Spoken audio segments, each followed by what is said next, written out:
Oke, Assalamualaikum warahmatullahi wabarakatuh. Kita masuk ke materi berikutnya ya. Kemarin kita sudah belajar tentang substitusi nukleofilik pada alkil halida. Hari ini kita akan masuk ke reaksi eliminasi dari nukleofilik juga ya pada alkil halida. Oke, kita kenalan dulu reaksi alkil halida untuk eliminasi.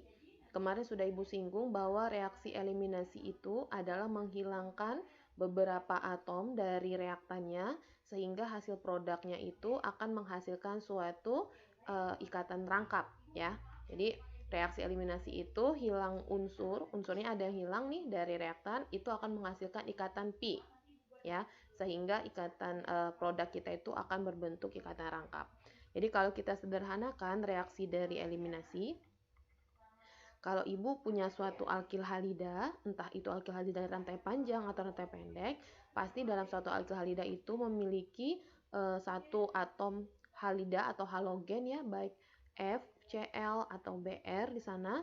Kemudian di sebelahnya pasti punya alkil. Alkil memiliki H, atom H. Nah, di sini kalian kemarin kita udah kenal ada C alfa. C alfa itu adalah C yang langsung terikat dengan halogen. Nah, sekarang kita akan kenalan dengan H alfa ya.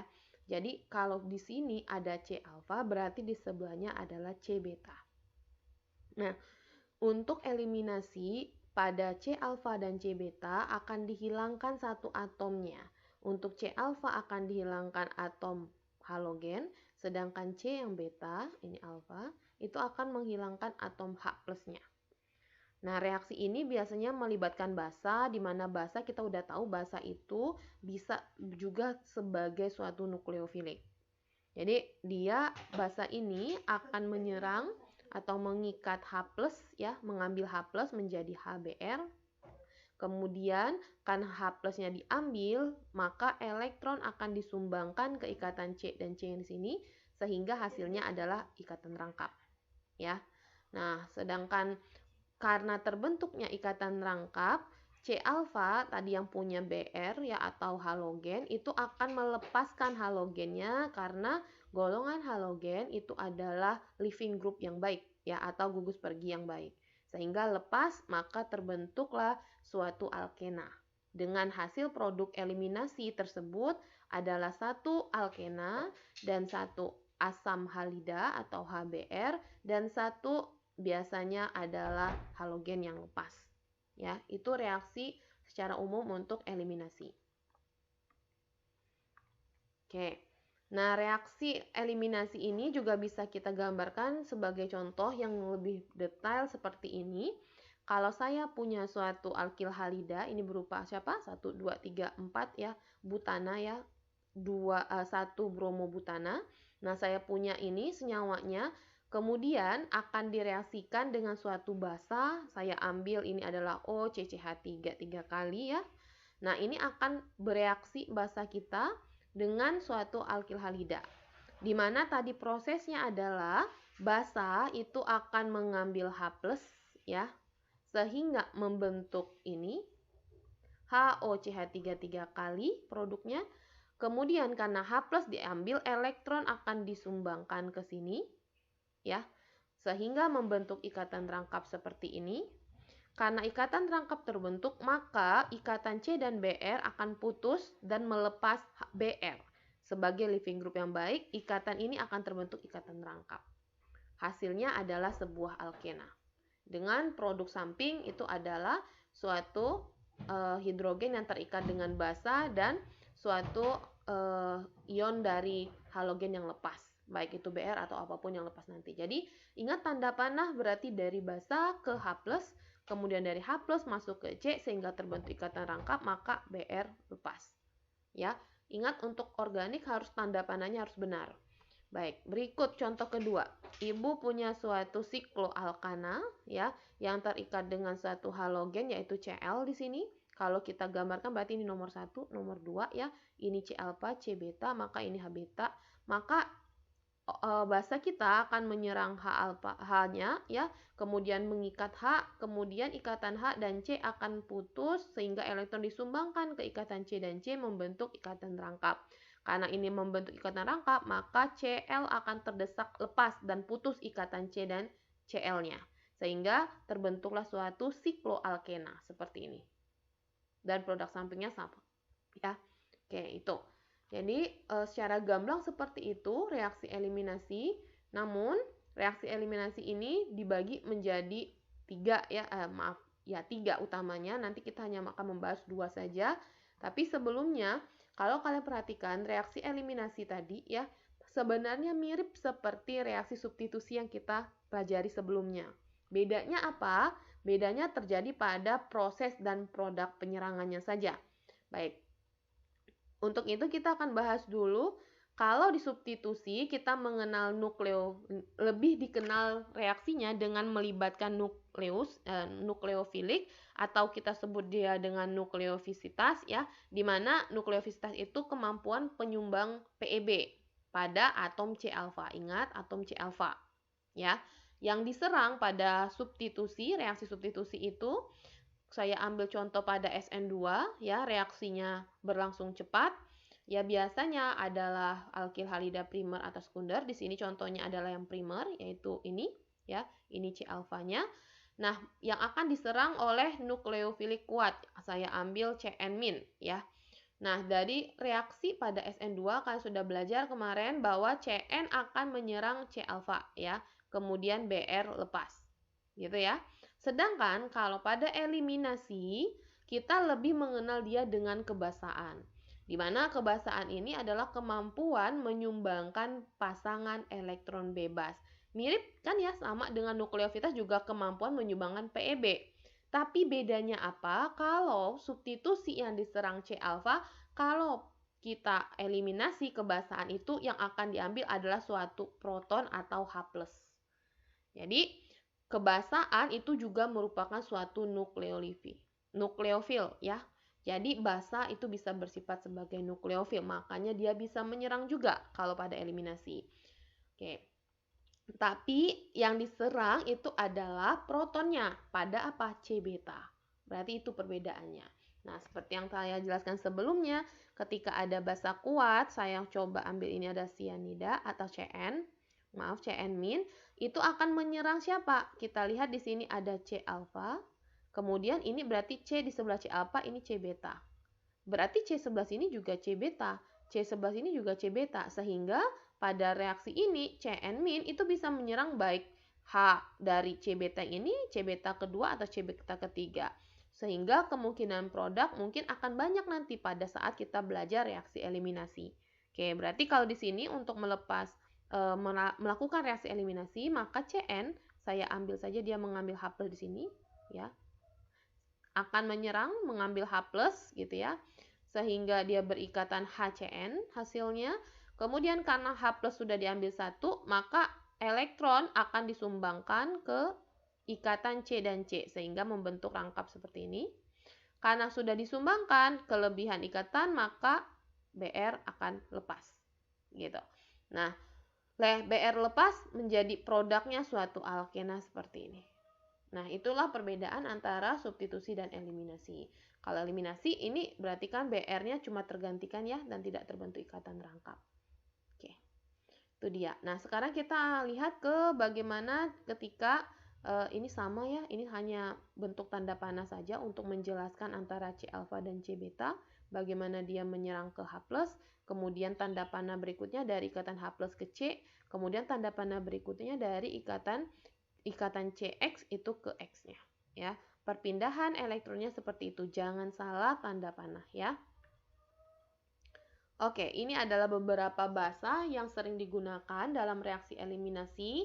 Jadi kalau kalian melihat suatu reaksi gitu ya, kalian lihat dia ada suatu hidrosil ya, OH- gitu.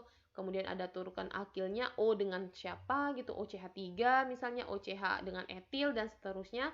Itu bisa kita sebut sebagai alkoksida yang biasanya dia bersifat basa dan itu bisa menjadi suatu bahan untuk terjadinya reaksi eliminasi yang akan menyerang ya atau nukleofilnya. Oke.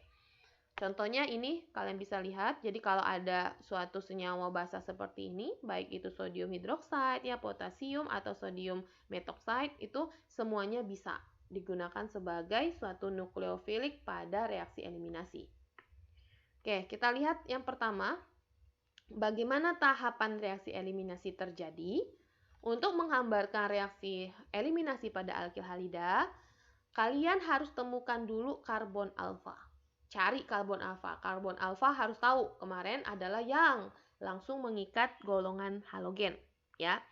Setelah kalian ketemu karbon alfa, identifikasi semua karbon betanya karena terjadinya pengikatan atom H itu terjadi di karbon beta. Bisa karbon beta yang mana aja ya. Maka identifikasi dulu karbon beta yang mana. Baru setelah itu lepaskan unsur H+ ya. Kemudian karena H+ dilepas, lepaskan juga unsur X atau halogen dari karbon alfa dan karbon betanya sehingga kalian bisa membentuk ikatan V. Oke. Sudah berkali-kali saya ulangin reaksinya. Pertama, ini adalah C beta, ya, ini C alfa, ini juga C beta. Jadi bisa terjadi di sini, bisa terjadi di sini eliminasinya. Kalau terjadi di sini, maka yang ini ikatan rangkap. Kalau terjadi di sini, yang ini ikatan rangkap. Karena ini contohnya terjadi di sini, maka yang ini akan terbentuk ikatan rangkap, ya. Oke, perhatikan, jangan sampai salah yang mana yang mau kalian ambil ikatannya, ya. Nah, kalau sudah ada ini, OH berarti akan mengambil H+, tanda panahnya ke sini. Karena H+ diambil, maka elektron akan diberikan ke ikatan C dan C. Karena elektron diberikan di sini kelebihan muatan, maka ikatan Br akan putus. Seperti ini produknya, alkena. Ya. Berikut juga dengan ini. Jadi kita bisa mengambilnya di sebelah sini, bisa juga mengambil di sebelah sini.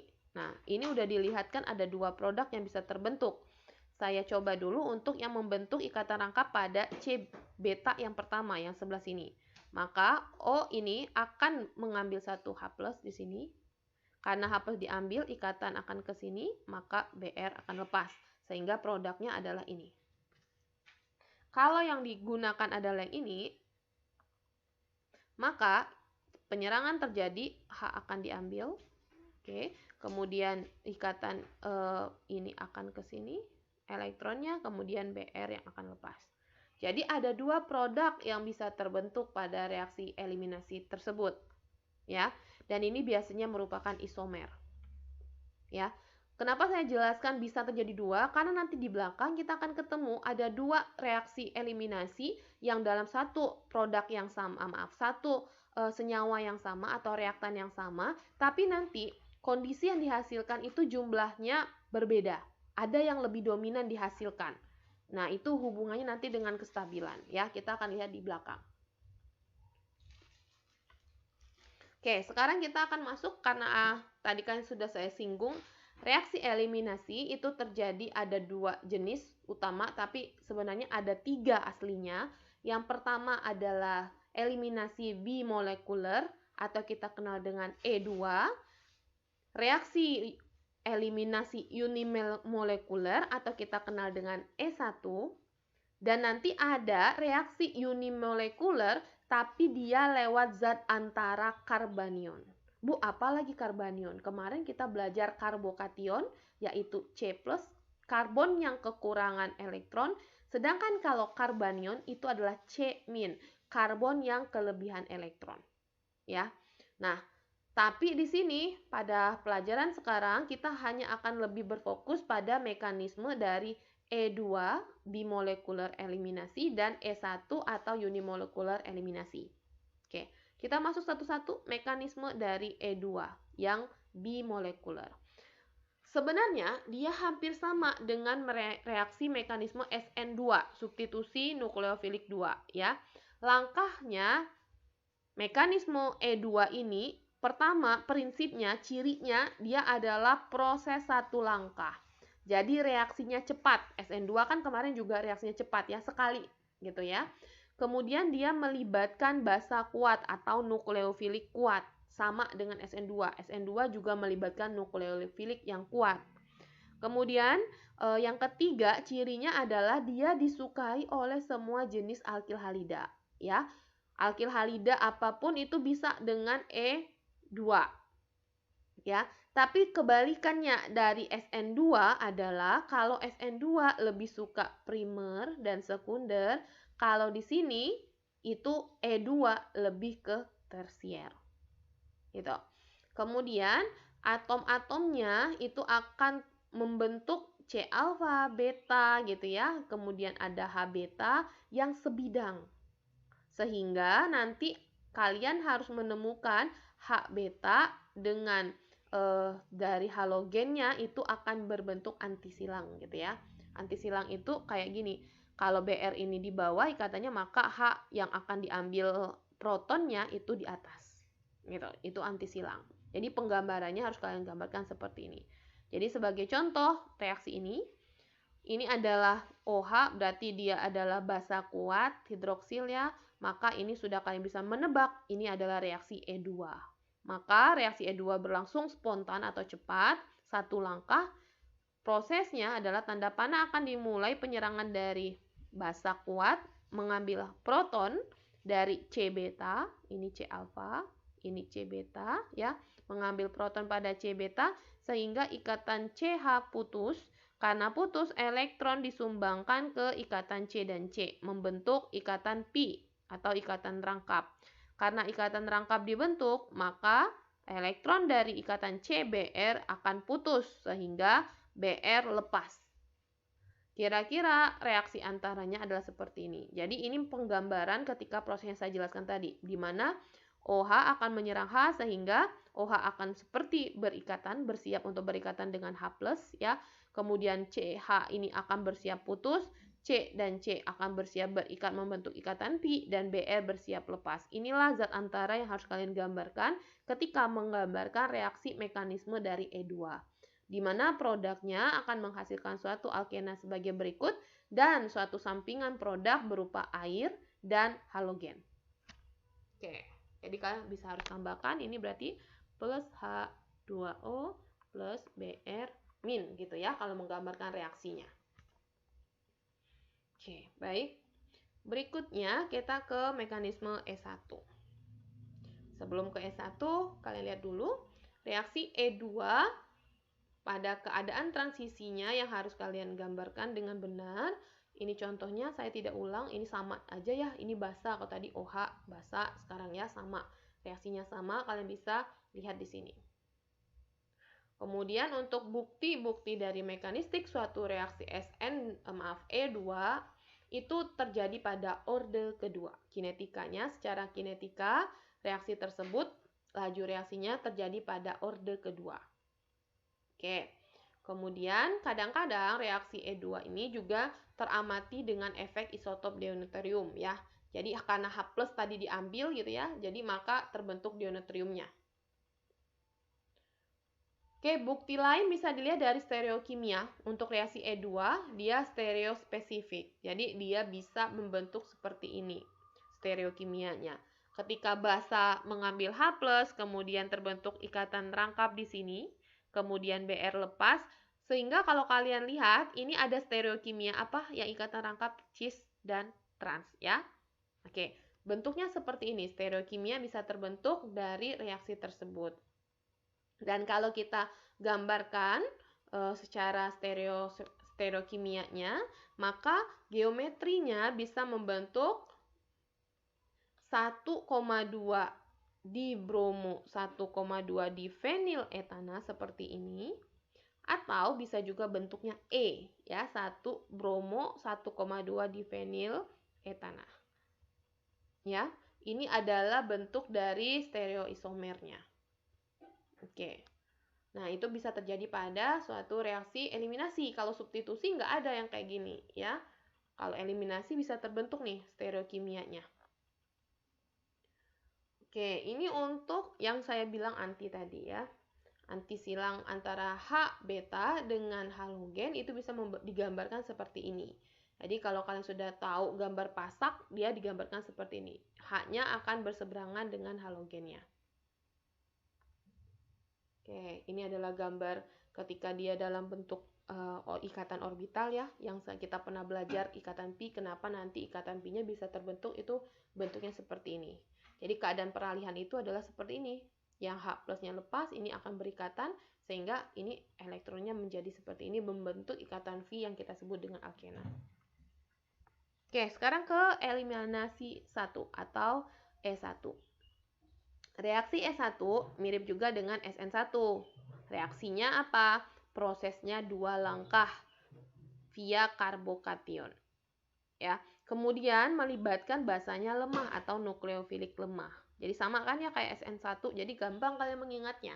Cuma bedanya produknya saja. Kalau E1 nanti menghasilkan alkena atau ikatan V, rangkap 2. Kemudian kalau dia SN1, dia tidak hanya menggantikan saja. Nah, pada reaksi eliminasi S1 selalu dan biasanya itu SN1, substitusi N1 itu juga dapat terjadi pada karbokation, sehingga nanti di sini tuh bisa ada 2 kemungkinan kalau kalian ketemu reaksi alkil halida yang akan direaksikan dengan suatu basa lemah. Bisa SN1, bisa E1 gitu. Tapi selalu E1 itu kalah bersaing dengan SN1 ya. Kenapa? Karena lebih suka membentuk SN1 biasanya. Tapi karena kita belajar eliminasi, maka kalian harus tahu prosesnya. Bagaimana ketika S1 terjadi. Ketika S1 terjadi, kita ambil contoh basa lemah itu adalah H2O ya, nukleofilik lemah. Jadi kalau saya punya H2O, maka tahapannya terjadi 2 langkah. Langkah pertama melepas gugus halogen karena dia leaving group yang baik ya. Tertarik elektron ke Br, maka Br akan lepas, terbentuk ion Br-, atau lebih kurang kita bisa sebut ini adalah reaksi pembentukan ion ya. Terbentuk ion, maka C akan kekurangan elektron membentuk karbokation. Dalam pembentukan karbokation baru nukleofilik kita akan menyerang H beta ya, ini C alfa, C beta, maka ini H beta. Baru dulu menyerang beta. Jadi dia lepas dulu Br-nya. Kalau E1 baru nukleofilik nyerang mengikat proton. Ya, kalau tadi E2 langsung ya, langsung mengikat proton, langsung membentuk ikatan rangka baru Br-nya lepas. Tapi kalau ini Br-nya lepas dulu. Ingat, Br lepas dulu, kemudian baru menyerang mengikat proton membentuk H3O+. Karena ini diambil protonnya, elektron pasangan elektron bebas akan diberikan kepada ikatan C dan C membentuk ikatan rangkap. Seperti itu. Sehingga produk dari E1 itu merupa alkena, kemudian H3O+, plus halogen. Itu dia bedanya. Semoga bisa dipahami dengan baik ya, untuk membedakan E1 dan E2. Oke, kalau kita gambarkan reaksinya secara reaksi bentuk pasak, kira-kira reaksi ini akan terjadi seperti ini. Jadi kalau saya punya suatu alkil halida, maka pelepasan dulu halogen saya, X-nya lepas gitu ya. Kemudian reaksi ini berlangsung lambat membentuk karbokation. Setelah karbokation tersebut terbentuk, maka basa mengambil proton, kemudian terbentuk ikatan rangkap, membentuk alkena dengan cepat, dan hasil sampingnya adalah pembentukan basa dan hidrogen serta halogen yang lepas tadi. Nah, inilah cara penggambaran dari reaksi E1.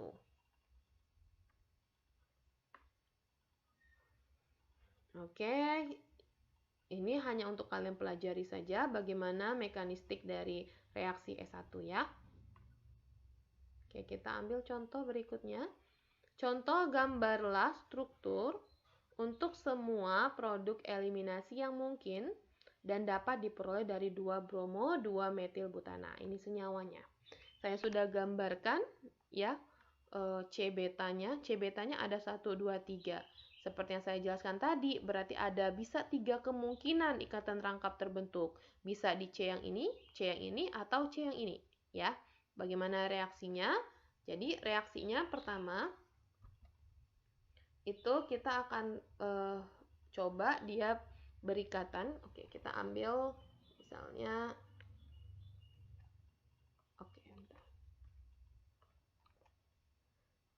Oke, kita ambil basa saja di sini. Oke, nukleofiliknya. Saya punya suatu basa ya. Oke, basa ini pertama saya akan gunakan dia dengan mengambil H beta yang pertama ini. Saya gambarkan H betanya di sini ya. Ini berarti tinggal C2. Kemudian ini Oke. Akan menyerang H proton, mengambil proton, ya. Kemudian karena ini ikatannya putus, maka ikatan ini akan terbentuk, maaf. Oke, ikatan C itu akan ke sini, ya. Kemudian melepas Br. Oke, sehingga hasilnya itu berupa ikatan seperti ini.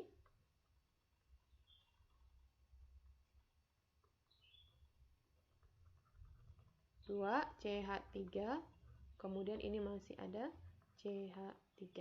Ya, ini produknya. Kalau saya mau putusnya karena beta 1 dan beta 2 ini sama ya, metil-metil, sekarang kita ambil yang etil. Kalau etilnya yang putus, maka basa saya punya basa.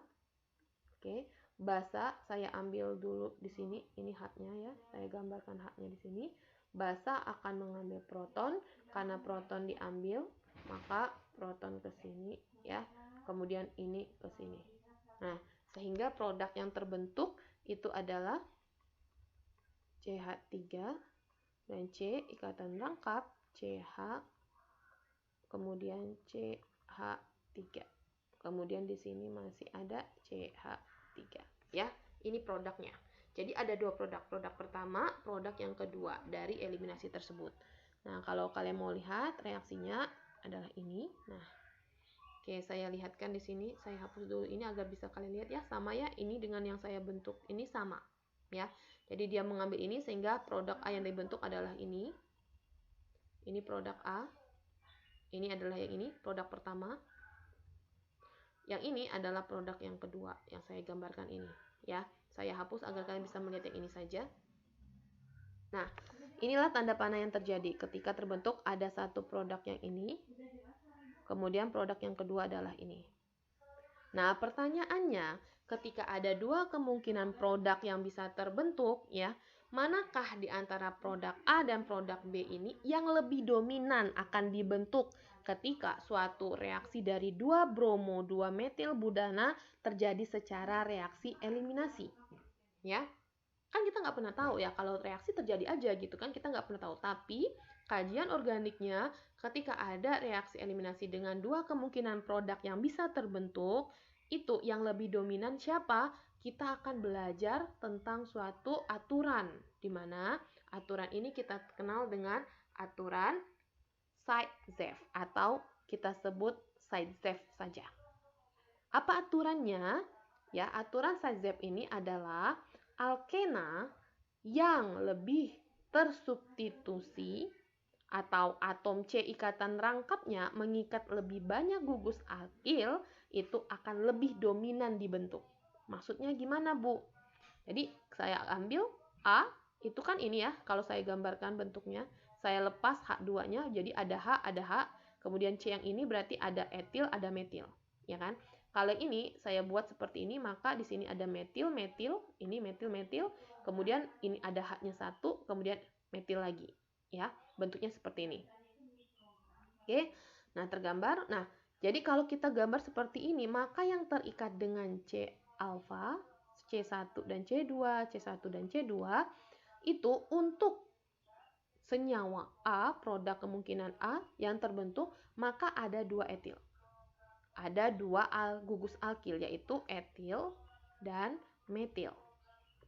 Sedangkan untuk yang B, senyawa B yang terbentuk, itu ada 1, 2, 3 metil.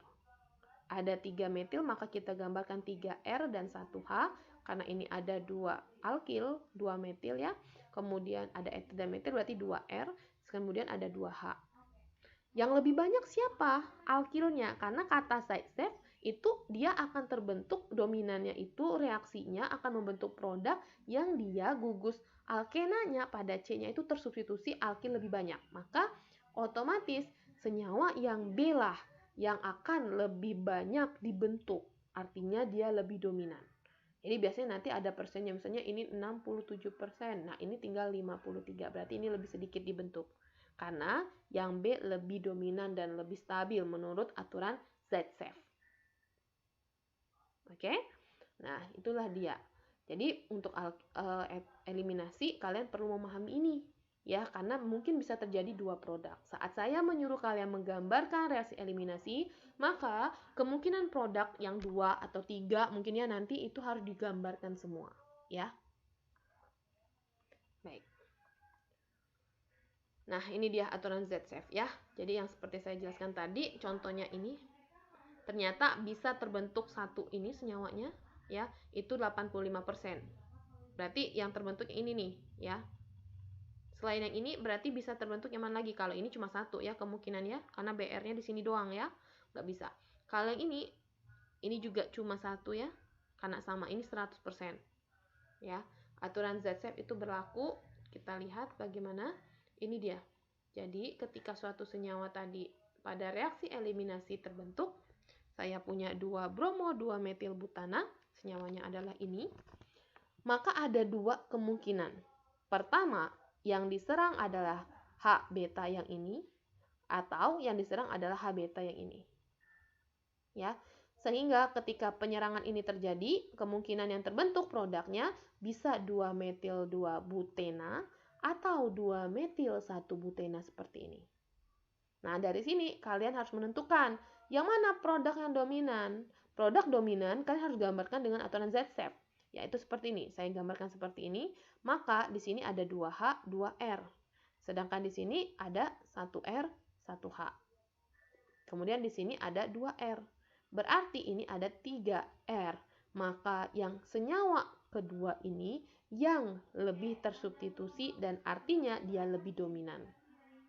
Berarti yang terbentuk dominan adalah 2 metil 1 butena daripada 2 metil 2 butena. Oke. Bisa dipahami ya? Mudah-mudahan bisa. Tolong diulang kembali cara menggambarkan tanda panahnya dan hasilnya. Ya, ini dia aturan Z-safe ya. Jadi aturan Z-safe 2 metil butena tadi dengan 2 metil 1 butena, 2 butena lebih banyak terbentuk yaitu sampai 69%. Sedangkan 2 metil 1 butena cuma 31%. Ya, ketika ini terjadi secara eliminasi. Nah, aturan yang kedua yang bisa terjadi juga pada eliminasi itu adalah aturan Hofmann. Apakah aturan Hofmann? Aturan Hofmann ini adalah karena faktor sterik. Ya, faktor sterik siapa? Faktor sterik nukleofiliknya. Jadi, faktor sterik ini akan menyebabkan alkena itu kurang tersubstitusi lebih dominan. Oke, perhatikan di sini. Pada proses ini, ketika kita terbentuk suatu produk ya, reaksinya sama ya. Ini reaksi yang pertama akan menghasilkan 2 metil 2 butena. Berarti yang diserang siapa? Ini nukleofiliknya atau basanya. Nah, ini diserang. Berarti ini pertama kalau ini menyerangnya ke sini. Ya. Terus yang satu ini hasilnya ini. Kalau yang ini menyerangnya ke sini, makanya hasilnya ini. Ya, bisa ya menggambarkan, silakan coba digambarkan. 2 metil 2 butena itu hanya 27,5% saja, sedangkan 2 metil 1 butena itu 72,5%. Kenapa demikian? Hal ini dikarenakan ketika kalian menggambarkan ini, pada sterik ini lebih sterik. Ya. Kemudian ini lebih tidak sterik karena di bagian C dengan C ini ada etil metil, kemudian ini ada H ya kan. Kalau di sini ini ada C, ini juga ada C, ada H, besar dengan besar. Kalau di sini hanya 2H, maka ini lebih tidak sterik sehingga lebih tersubstitusi atau lebih banyak produknya yang dibentuk. Jadi aturan Hofmann lebih kepada steriknya, sedangkan aturan Z-safe lebih kepada substitusi alkilnya. Oke, sekarang inilah dia ya yang saya sebutkan tadi. Saya tidak perlu menjelaskan kembali, kalian bisa membaca sendiri. Oke, ini dia 2 metana ya, produk Hofmann. Ini bentuknya ketika ada basa menyerang, kemudian Cl-nya lepas ya, terbentuk reaksi seperti ini. Sekarang kita lihat reaksi substitusi nukleofilik dan elektrofilik dan eliminasi pada alkohol. Kalau kemarin kalian cuma mau bahas pada alkil halida, terkadang reaksi eliminasi dan substitusi juga bisa terjadi pada suatu senyawa alkohol ya, yang ada OH-nya. Oke, reaksi substitusi nukleofilik dan eliminasi pada alkil halida itu kan biasanya terjadi pada suasana basa. Tapi kalau pada reaksinya dengan suatu senyawa alkohol itu terjadinya suasana asam. Ya, karena suasana asam diperlukan untuk memprotonasi gugus OH menjadi gugus pergi yang baik. Oke. Kita lihat dulu apa itu protonasi. Jadi protonasi itu menghasilkan gugus pergi yang baik. Jadi ceritanya kita punya alkohol. Ini dia senyawanya. R itu bisa metil etil ya. Kemudian OH- itu akan memprotonasi. Terjadi reaksi protonasi ya dengan H+ sehingga dia membentuk H2. Jadi kita membentuk H2 dulu dengan cara protonasi ya. Nah, kalau sudah kita bisa lihat reaksinya. Ini dia reaksinya. Jadi kalau saya punya alkohol, kemudian coba saya juga punya alkil halida ya. Ketika reaksi ini terjadi, langkahnya adalah 1 butanol, saya coba ambil contohnya. Ya, 1 butanol. OH ini akan terjadi reaksi protonasi dengan H+ membentuk H2O. Ya, ini membentuk H2O. Kemudian kita punya Cl ya. H+-nya dari mana, Bu? Dari HCl ini ya. Kita punya klor itu akan menyerang dari C alfa ya, sehingga lepas OH-nya.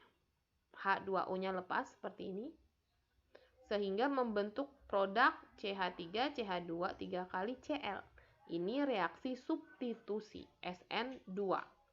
Ya, karena H2O adalah nukleofilik lemah. Itu untuk SN2. Bagaimana kalau dia eliminasi? Kalau dia eliminasi pada alkohol, ini SN1 ya, masih substitusi nukleofilik pada alkohol. Kalau alkohol ini terjadi pada alkohol tersier ya. Kalau dia SN1, kemarin juga alkil halida juga terjadinya pada SN1, itu alkohol tersier. Reaksinya sama, protonasi dulu membentuk H2O, kemudian baru melepaskan gugus perginya karena terjadi 2 tahap membentuk karbokation. Setelah karbokation terbentuk, baru Cl masuk. Ya, bentuk reaksinya seperti ini. Sama saja ya, cuma bedanya ini kita punya pada alkohol.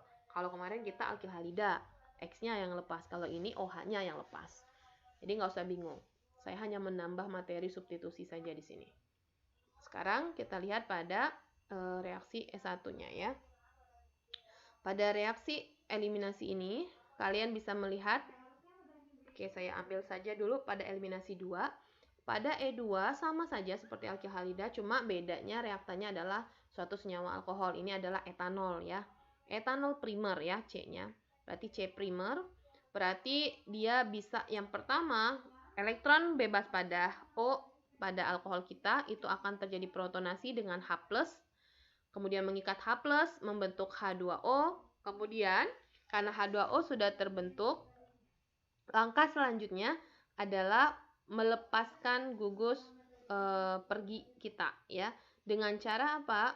Menyumbangkan elektronnya karena H+-nya sudah diambil, ini diserang, diikat oleh suatu basa, misalnya basa kuat ya karena dia basa kuat. Ini diserang, kemudian ikatan akan lepas. Kemudian pasangan elektron disumbangkan membentuk ikatan rangkap seperti ini. Kemudian baru putus ikatan dan melepas OH. OH-nya putus sehingga menghasilkan suatu etilena dengan H2O. Ini mekanisme E2 pada alkohol. Sama, gampang kok sama ya. Sedangkan S1-nya bagaimana? Sama juga, tapi ini yang diserang dulu adalah dari O-nya. O-nya menyerang, membentuk protonasi ya. Kemudian baru nanti ini C-nya akan melepas, membentuk ion ya, membentuk ion O-nya, kemudian terbentuk ikatan rangkap di sini. H+-nya, H beta-nya akan diambil. Kemudian oleh basa, diambil oleh basa, kemudian ini membentuk ikatan rangkap menjadi metilpropena dan H2O. Oke, sedangkan ini untuk reaksi S1CB, ini hanya saya singgung saja, dia membentuk karbanion. Reaksi eliminasi 1, 2 itu yang paling utama, tapi ini E1CB ini adalah pembentukan karbanion. Jadi reaksinya adalah ketika ada basa mengambil proton, kemudian ikatan elektron bebas akan disumbangkan ke C sehingga C itu membentuk karbanion. Inilah C karbanion. Ya. C karbanion terbentuk, setelah itu baru X-nya memberikan elektronnya ke C. C dengan C, ikatan C dengan C, maka ikatan C dengan X lepas sehingga membentuk ikatan rangkap. Bedanya kalau yang reaksi eliminasi biasa itu bukan ikatan pasangan elektron bebas dari CH yang mana protonnya diikat oleh basa itu langsung ke ikatan C. Tapi kalau ini dia membentuk karbanion dulu. Jadi elektronnya ke C dulu sehingga C ini kelebihan elektron sehingga membentuk karbanion. Ini juga bisa terjadi pada reaksi S1 yaitu S1CB. Itu saja bedanya ya. Semoga bisa dipahami. Bentuk mekanismenya adalah seperti ini. Jadi di basa diambil, kemudian ikatan pasangan elektron bebas ke C sehingga membentuk karbanion ini. Karbanion yang ini. Nih, baru dari sini ke sini membentuk ikatan rangkap, baru ikatan rangkap ini ke sini ya, ikatan rangkap. Ikatan rangkap ini akan melepas gugus yang pergi. X-nya pergi untuk dengan bantuan apa? Sumbangan dari ominnya. Ya. Karena ikatan ini akan menyumbang ominnya, kemudian ini ikatan rangkapnya akan lepas, pindah ke sini, baru X-nya akan pergi. Jadi ini lebih seperti resonansi. Kita sudah belajar resonansi kemarin. Oke, ini dia. Ini adalah teori saja yang harus kalian pahami dengan baik ya, bahwa nukleofitas itu afinitas terhadap karbon dalam reaksi SN2, sedangkan kebasaan afinitas terhadap proton ya. Semua nukleofil itu berpotensi sebagai basa dan semua basa itu berpotensi sebagai nukleofilik. Jadi sama mereka ini ya. Nah, karena kedua sifat ini melibatkan pasangan elektron bebas, itulah makanya basa juga bisa bertindak sebagai nukleofilik. Nukleofitas biasanya sejalan dengan kebasaan, maka OH itu lebih besar daripada CH3CO2 dan lebih besar lagi daripada H2O. Makanya H2O itu adalah nukleofilik yang paling lemah. Ya, karena itu reaksi substitusi dan eliminasi itu sering bersaing satu sama lain untuk membentuk produk, ya. Jadi kadang-kadang bersamaan juga berjalannya, tergantung kita bagaimana reaksinya. Karena ternyata reaksi substitusi dan eliminasi itu bisa terjadi serentak ya, tapi kadang dia terjadinya itu tergantung. Kalau misalnya ditambahkan panas itu biasanya lebih membentuk E2 ya. Substitusi eliminasi yang lebih terbentuk ya. Substitusi itu biasanya langsung menggantikan saja, ini dia. Oke, perlu diingat bahwa halida primer itu akan lebih kuat untuk membentuk SN2 dibandingkan E2. Nih catatan untuk kalian, halida primer itu akan lebih kuat untuk membentuk SN2 dibandingkan E2. Halida sekunder kebalikannya, sama. Lebih besar untuk membentuk E2 daripada SN2. Jadi kalau sekunder itu lebih ke eliminasi. Sedangkan halida tersier itu akan lebih besar membentuk E2 daripada E1 dan SN1. Ya, itu saja. Buktinya ini kalian bisa lihat, ini SN2-nya terjadi 90%, sedangkan E2-nya hanya 10%. Kalau yang ini SN2-nya 21, E2-nya 75. Sedangkan yang ini E2-nya yang 91, SN1-nya 9%. Makanya SN1 itu biasanya dia terjadinya pada halida tersier, tapi ternyata kalau dibandingkan dengan eliminasi, lebih dominan eliminasi yang akan dibentuk pada reaksi tersebut dengan reaktan yang sama ya. Jadi saling bersaing dalam reaksinya. Oke, bagaimana kita bisa membentuk reaksi eliminasi? Biasanya dengan meningkatkan yang namanya suhu ya, sehingga mempercepat laju reaksi. Nah, itu bisa membentuk suatu reaktan. Kalian bisa mengingat reaksi eliminasi itu biasanya jika ada 2 molekul reaktan akan menghasilkan 3 molekul produk, sedangkan substitusi 2 molekul reaktan hanya menghasilkan 2 molekul produk saja. Itulah bedanya. Oke, ini kalian bisa baca saja ya tentang E2 dan SN2 bagaimana perbandingan keduanya ya. Oke. Ini singkat dari rangkuman dari SN1 substitusi dan reaksi eliminasi. Kalian bisa lihat di sini dan ini adalah latihan soal untuk kalian. Tolong dikerjakan terlebih dahulu ini Jadi kalau kalian disuruh yang pertama untuk menuliskan persamaan reaksi alkohol berikut dengan HBr. Ya, reaksi ini dengan HBr, reaksinya terjadi secara apa? Eliminasinya bagaimana? Ya. Kemudian yang kedua, ini dua ya. Kalian disuruh menuliskan struktur semua produk dari senyawa ini. Ya, 3 metil, 3 pentanol. Berarti ada dua kemungkinan seperti tadi reaksi eliminasinya ya. Gambarkan semua. Ya, terus tulis yang mana yang lebih dominan. Jangan lupa produknya berikan nama, namanya apa. Kemudian yang berikutnya itu adalah yang ketiga, kalian produk apakah yang Anda harapkan dari reaksi 1 kloro 1 metil sikloheksana dengan KOH dalam etanol. Kira-kira ini reaksinya apa? E1 atau E2? Buat dan jelaskan. Dan nomor terakhir, nomor 4, bagaimana stereokimia dari alkena yang Anda perkirakan jika ada suatu reaksi senyawa 1,2 di bromo, 1,2 di fenil etana. Jadi gambar dulu ini ya. Kemudian kalian buat, kan tadi eliminasi itu bisa menghasilkan stereokimia ya. Nah, kalian buatlah stereokimianya kayak gimana. Seperti itu. Oke, itu dulu untuk hari ini. Sampai di sini dulu kuliah kita. Silakan dikerjakan dan dikumpulkan hari ini juga.